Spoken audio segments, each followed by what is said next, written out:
నమస్కారం శ్రీధర్ సార్. నమస్తే అండి. సరే, ఎన్టీపీసీ నోటిఫికేషన్ ఎప్పుడు ఉండే అవకాశం ఉండొచ్చు అంటారు? ఎలా ప్రిపేర్ అవ్వాలి? అండ్ అప్లై చేసుకునేటువంటి ప్రాసెస్ దగ్గర కూడా చాలా మంది ఎదురు చూస్తూ ఉంటారు. అంటే దానికి ఏం కావాలి అనేటువంటి. యాక్చువల్గా ఎన్టీపీసీ ఎగ్జామ్ అప్లై చేయడానికి ఈ సంవత్సరానికి టైం అయిపోయిందండి. కానీ ఎగ్జామ్ దగ్గరికి వస్తుంది. ఓకే. మనం యాక్చువల్గా ఇప్పుడు ఫిబ్రవరిలో ఉన్నాము. మార్చి ఏప్రిల్లో ఎన్టీపీసీ ఎగ్జామ్ ఎక్స్పెక్టెడ్ అండి. అంటే అందరూ అనుకునేది అది ఎప్పుడెప్పుడో ఉంటుంది అనుకుంటున్నారు. బట్ పబ్లిక్గా చెప్తున్నాను, మార్చి ఏప్రిల్లో ఎగ్జామ్లు ఉన్నాయి. ఓకే. అందరూ అనుకునేది ఇంకెప్పుడో ఉంటుంది అనుకుంటున్నారు. కాదు, మార్చి ఏప్రిల్లో ఎగ్జామ్ ఉంది. సో ఉన్న ఈ లిమిటెడ్ టైంని ఎలా వాడుకోవాలి? ఫస్ట్ జనరల్ స్టడీస్ తీసుకున్నాం అనుకోండి, రివిజన్ స్టార్ట్ అవ్వాలి. ఇప్పుడు అంటే మళ్ళీ కొత్తగా సబ్జెక్ట్ చదవటం కాదండి.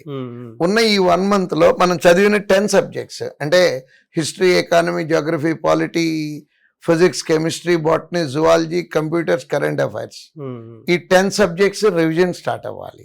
నెక్స్ట్ ఎంసీక్యూలు, పిఓక్యూలు. అంటే పిఓక్యూలు అంటే ఒరిజినల్ క్వశ్చన్స్, పాత ప్రీవియస్ ఇయర్ క్వశ్చన్స్, అవి కొంచెం బాగా సాల్వ్ చేసుకోవాలండి. అంటే అవి సాల్వ్ చేస్తే అయ్యే వస్తాయి అండి అంటారు, అవి రాకపోవచ్చు.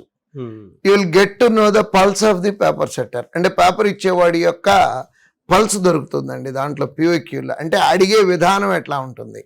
ఫర్ ఎగ్జాంపుల్ బ్యాంక్ ఎగ్జామ్స్ తీసుకుంటే టెర్మినాలజీ ఒకలాగా ఉంటుంది, రైల్వే ఎగ్జామ్లో టెర్మినాలజీ ఒకలాగా ఉంటుంది, నెక్స్ట్ ఎస్ఎస్సి తీసుకుంటే టెర్మినాలజీ ఒకలాగా ఉంటుంది. అంటే ఇంకా బాగా చెప్పుకోవాలంటే ఒకే మాట తెలంగాణ వాళ్ళు అయితే ఒకలాగా మాట్లాడతారు, ఆంధ్ర వాళ్ళు ఒకలాగా మాట్లాడినట్టు భాషలు వేరున్నాయండి. ఆ భాషలు తెలుసుకోవటానికి పిఓక్యూలు చేయాలి, ప్రీవియస్ ఇయర్ క్వశ్చన్స్. సో పిఓక్యూలు చేస్తూ మోడల్ టెస్ట్లు అండి. మోడల్ టెస్ట్ ఎలా ఇంపార్టెంట్ అంటే టైం మెయింటెనెన్స్తో పాటు అసలు అక్కడ కూర్చొని సిస్టమ్ ముందు ఎగ్జామ్.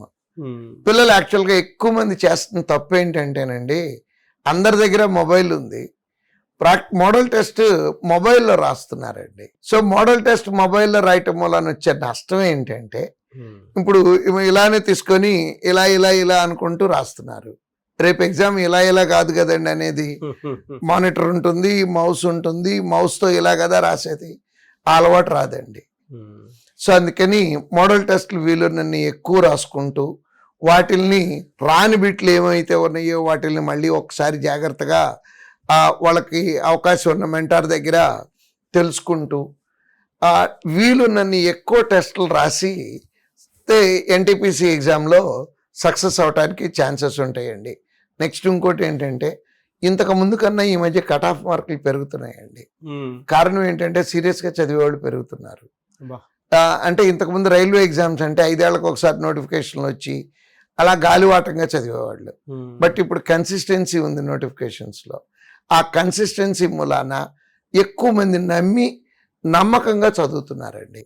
సో నమ్మకంగా చదివి ఎగ్జామ్ సీరియస్ ఆస్పిరెంట్స్ ఎప్పుడైతే పెరుగుతారో అప్పుడు కట్ ఆఫ్ మార్కులు పెరిగిపోతాయండి. అందుకని లాస్ట్ ఇయర్ కట్ ఆఫ్లు చూసుకొని ఇంకో 3-4 మార్కులు ఎక్కువ ఉండేటట్టే అవకాశం ఉంటుంది అనుకుంటూ అది టార్గెట్గా పెట్టుకొని ప్రిపేర్ అవ్వాలండి. అంటే మీరు యాక్చువల్గా ఒక జోన్కి అప్లై చేస్తుంటారు. ఫర్ ఎగ్జాంపుల్ సికింద్రాబాద్ జోన్కి అప్లై చేశారు, ఈ belongs to some category. Last year NTPC graduate cut off Secunderabad జోన్లో ఎంత ఉంది, ఇదిగో ఇంత ఉంది. ఇప్పుడు మనం ఎగ్జామ్స్ రాస్తుంటే మనకి ఎన్ని మార్కులు వస్తున్నాయి, మనం ఇంకా అక్కడికి రీచ్ అవ్వాలంటే టార్గెట్ ఏంటి, ఇది ఏ సబ్జెక్ట్లో పెంచుకోవాలి, ఇలా వాళ్ళని వాళ్ళు ఎనలైజ్ చేసుకుంటూ ఆ మార్కులు పెంచుకుంటూ వెళ్ళే అవకాశం ఉంది. టైం కూడా ఉందండి, ఎందుకంటే ఆల్మోస్ట్ 1.5 months 2 months టైం ఉంది కాబట్టి ఈ టైంలో so many changes can be made అండి. సో అంటే ఈ ప్యాటర్న్ ఈసారి ఏ విధంగా ఉండే అవకాశం ఉంటుంది సార్? ఉన్నదానికంటే టఫ్ ఎక్కువ ఉండే అవకాశం అంటే టఫ్ అవ్వదండి పేపర్. ఎందుకంటే గ్రాడ్యుయేట్ లెవెల్ పేపర్ గ్రాడ్యుయేట్ లెవెల్లోనే ఉంటుంది, అండర్ గ్రాడ్యుయేట్ లెవెల్ పేపర్ అండర్ గ్రాడ్యుయేట్లోనే ఉంటుంది. స్టాండర్డ్స్ మారవండి, కట్ ఆఫ్లు పెరుగుతాయండి. ఆ కట్ ఆఫ్లు పెరిగేటప్పుడు సబ్జెక్ట్ రావటం ఒక ఎత్తు అయితే అక్కడ కూర్చున్నటువంటి 60 నిమిషాలు 90 నిమిషాలు ఉంటుంది కదండి టైం. ఆ టైంలో మన రియాక్షన్ ఎంత ఫాస్ట్గా రియాక్ట్ అయ్యి రాయగలుగుతున్నాము, ఎంత యాక్యురేట్గా రాయగలుగుతున్నాము, ఈ 2 పాయింట్లు యాక్యురసీను ఉండాలి, స్పీడు ఉండాలి. మిగిలిన వాళ్ళకన్నా 2 బిట్లు 3 బిట్లు ఎక్కువ పెట్టాలి. కారణం ఏంటంటే కటాఫ్లు మళ్ళీ చెప్తున్నానండి, రాబోయే రోజుల్లో కటాఫ్లు ఇంకొంచెం పెరగటానికే ఛాన్సెస్ ఉన్నాయండి.